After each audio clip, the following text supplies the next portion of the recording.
आज भारत देश के दूसरे प्रधानमंत्री लाल बहादुर शास्त्री जी का आज ही के दिन 11 जनवरी 1966 को मृत्यु हो गया था। आज उनकी पुण्यतिथि मनाई जा रही है, जो कि यह उनका मृत्यु एक रहस्य रह गया।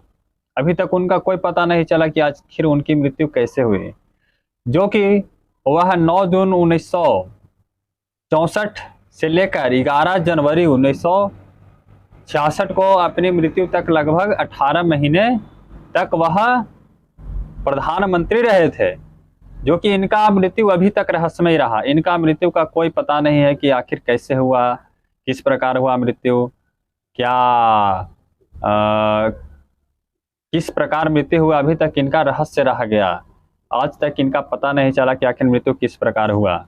और यह ऐसे प्रधानमंत्री थे जिन दो प्रधानमंत्री की ईमानदारी की कसम खाई जा सकती है, जिसमें से एक प्रधानमंत्री लाल बहादुर शास्त्री जी भी थे, क्योंकि इनकी ईमानदारी इतनी कुट कुट भरा हुआ था, क्योंकि इनकी ईमानदारी का कसम खाई जाती है और खाई जा भी सकती है, क्योंकि यह बहुत ही ईमानदार प्रधानमंत्री थे। एक किसी ने कहा था कि अब तो आप प्रधानमंत्री बन गए हैं, जब आप तो धोती और कुर्ता फटा हुआ मत पहनिए, अब तो अच्छे धोती कुर्ता पहनिए, फटा हुआ नहीं पहनिए और अच्छे अब धोती कुर्ता पहनिए। तो लाल बहादुर शास्त्री जी ने कहा कि मेरे देश के किसान फटे धोती कुर्ता पहनकर चलते हैं, इसलिए मैं नहीं पहन सकता।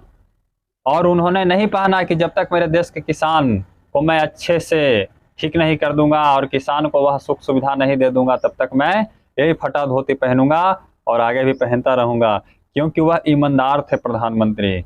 इसलिए उनकी मौत का भी कारण वही लोग होंगे जो उनसे आपसी मतभेद के कारण उन्हें मरवा देने का काम किए होंगे। और वह भारत की स्वतंत्रता के पश्चात शास्त्री जी को उत्तर प्रदेश से उनका अपना जीवन काल के बारे में बताने जा रहा हूं, क्योंकि भारत की स्वतंत्रता के पश्चात शास्त्री जी को, लाल बहादुर शास्त्री जी को उत्तर प्रदेश के संसदीय सचिव के रूप में नियुक्त किया गया था। सर्वप्रथम जब भारत देश स्वतंत्र हुई थी, तब उनके जीवन के बारे में कुछ बताना चाह रहा हूं। जवाहरलाल नेहरू का उनके प्रधानमंत्री के कार्यकाल के दौरान 27 मई 1964 को देहावसान हो जाने के बाद साफ सुथरी छवि होने के कारण लाल बहादुर शास्त्री जी को 1964 में देश का प्रधानमंत्री बनाया गया। उन्होंने 9 जून 1964 को भारत के प्रधानमंत्री का पदभार ग्रहण किया था। और हमें ऐसे लाल बहादुर शास्त्री जैसे प्रधानमंत्री की भी आवश्यकता है और इन पर गर्व होनी चाहिए। और उन्होंने शासनकाल में 1965 का भारत पाक का युद्ध शुरू हो गया। इससे 3 वर्ष पूर्व चीन का युद्ध भारत हार चुका था। इससे 3 वर्ष पूर्व हार चुका था चीन का युद्ध, परंतु वह पाकिस्तान को यह पता नहीं था कि देश के प्रधानमंत्री लाल बहादुर शास्त्री हो गए। उन्होंने देश के सेना पर इतना जोर शोर से ध्यान दिया था कि जो देश की सेना को मजबूत कर दिया था। वो उसी समय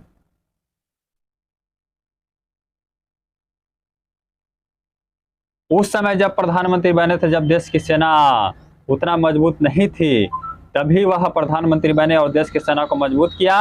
और उनके शासनकाल में 1965 का भारत पाक युद्ध शुरू हो गया। इससे 3 वर्ष पूर्व चीन का युद्ध भारत हार चुका था।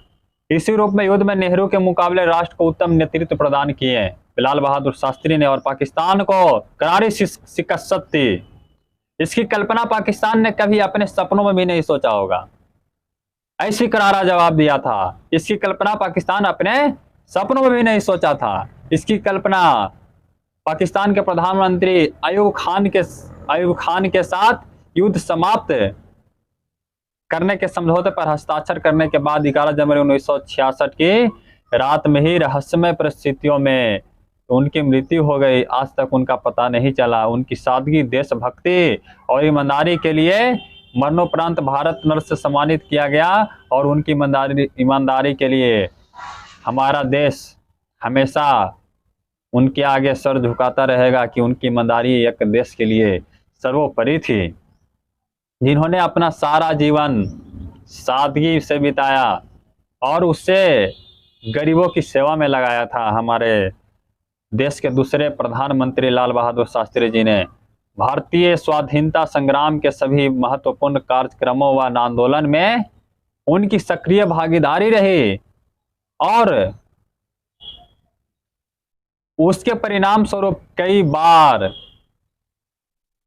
उन्हें कई बार जेलों में भी जाना पड़ा था, रहना पड़ा था। स्वाधीनता संग्राम के जिन आंदोलनों में उनकी महत्वपूर्ण भूमिका रही थी उनमें 1921 का सहयोग आंदोलन, 1930 का दांडी मार्च तथा 1942 का भारत जोड़ो आंदोलन उनके द्वारा उल्लेखनीय थी और उनके आंदोलन बहुत ही सराहनीय रहा था।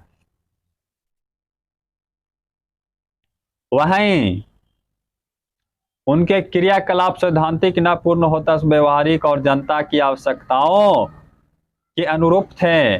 निष्पक्ष रूप से यदि देखा जाए तो शास्त्री जी का शासनकाल बेहद कठिन था, क्योंकि शास्त्री जी ईमानदार प्रधानमंत्री थे। और निष्पक्ष रूप से देखा जाए तो शास्त्री जी का शासनकाल बेहद कठिन रहा। पूंजीपति देश पर हावी होना चाहते थे और दुश्मन देश हमारा भारत पर आक्रमण करने का फिराक में थे। तभी 1965 में अचानक पाकिस्तान ने भारत पर शाम 7:30 बजे हवाई हमला किया था। परंपरा अनुसार राष्ट्रपति की आपातकाल बैठक बुला ली। तीनों रक्षा अंगों को प्रमुख मंत्रिमंडल के सदस्य शामिल थे। संयोग से प्रधानमंत्री उस बैठक में कुछ देर से पहुंचे थे। उनके आते ही विचार विमर्श प्रारंभ हो गया था और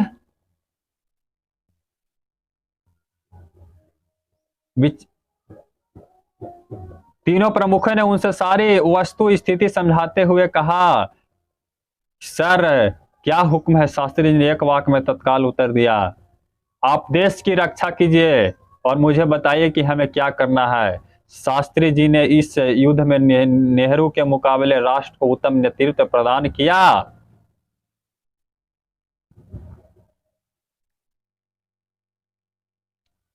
और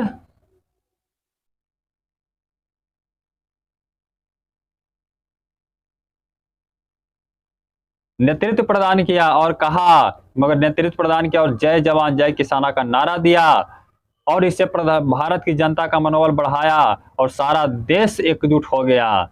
इसकी कल्पना पाकिस्तान ने भी अपने सपनों में भी नहीं की थी कि हमारे भारत के प्रधानमंत्री लाल बहादुर शास्त्री जैसे के हाथों में हमारा देश है और इनकी ईमानदारी की प्रशंसा जितनी भी की जाए वह बहुत ही कम है।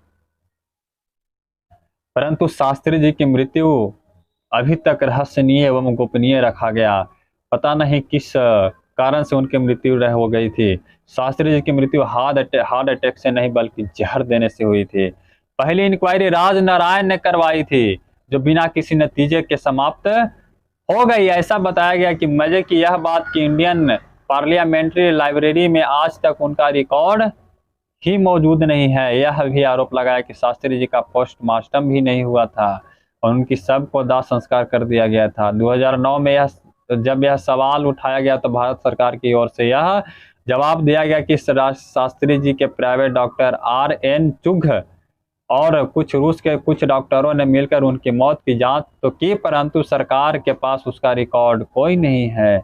बाद में प्रधानमंत्री कार्यक्रम में जब इनकी जानकारी मांगी गई तो उनसे भी अपना मजबूरी जताई गई। शास्त्री जी के मौत का संभावित साजिश की पूरी पोल आउटलुक नाम की एक पत्रिका ने खोली, जो कि 2009 में जब उनकी साउथ एशिया में CIA की नजर, अंग्रेजी CIA I of south Asia नामक पुस्तक में लेखक अनुज धर ने सूचना के अधिकार पर यह तहत मांगी गई तो जानकारी पर प्रधानमंत्री कार्यकाल की ओर से यह कहना कि शास्त्री जी की मृत्यु के दस्तावेज सार्वजनिक करने से हमारे देश के अंतर्राष्ट्रीय संबंध खराब हो सकते हैं।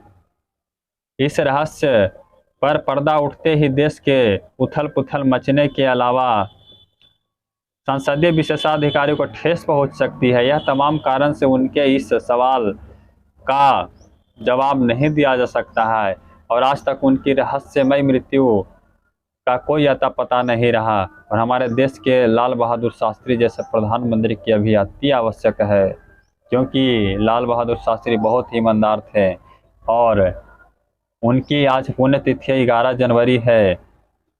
आज उनकी पुण्यतिथि पर मैं हृदय से सच्ची श्रद्धांजलि अर्पित करती हूँ कि आपका नाम